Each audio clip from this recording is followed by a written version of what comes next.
about this project, and one of the great things about the museum, is that it's brought many of us much closer to the Hemingers and to their memories. I personally learned so much about Ed and Barbara and their legacy and the impact that they had on many people's lives.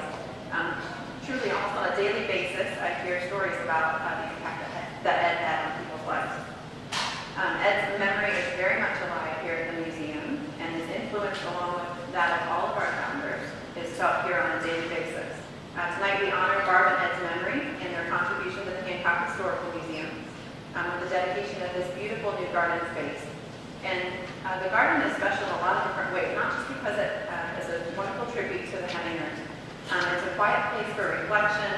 It's the beautification of what we see developing as a new corridor in our downtown as the Performing Arts Center comes online.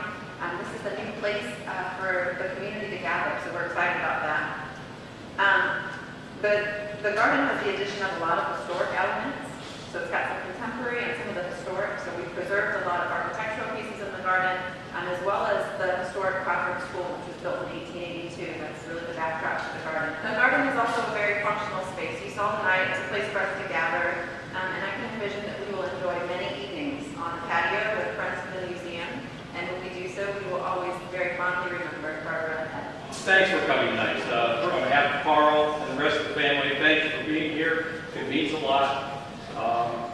And not only to thank Findlay Rotary and the museum, but anybody and everybody that had a hand in this beautiful garden, whether you're turning a shovel, doing planning, financial, whatever way you gave, thank you. And I guess just briefly,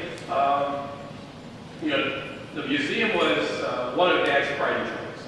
He had plenty, the University of Findlay, the hospital, fraternity, different things, but the museum was special to him. And he could not have devoted the energy that he did without Mom. She supported him in everything that she did, trying to keep Carl and myself in line and those kind of things. But without Mom, seriously, without Mom, he could not have done those things.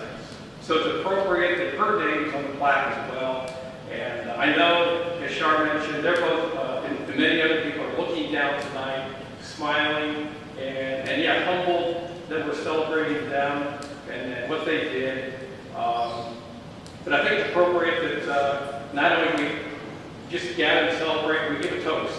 And for them and Mom and her, vodka martini up with a twist. And Dad was his Budweiser. Cheers.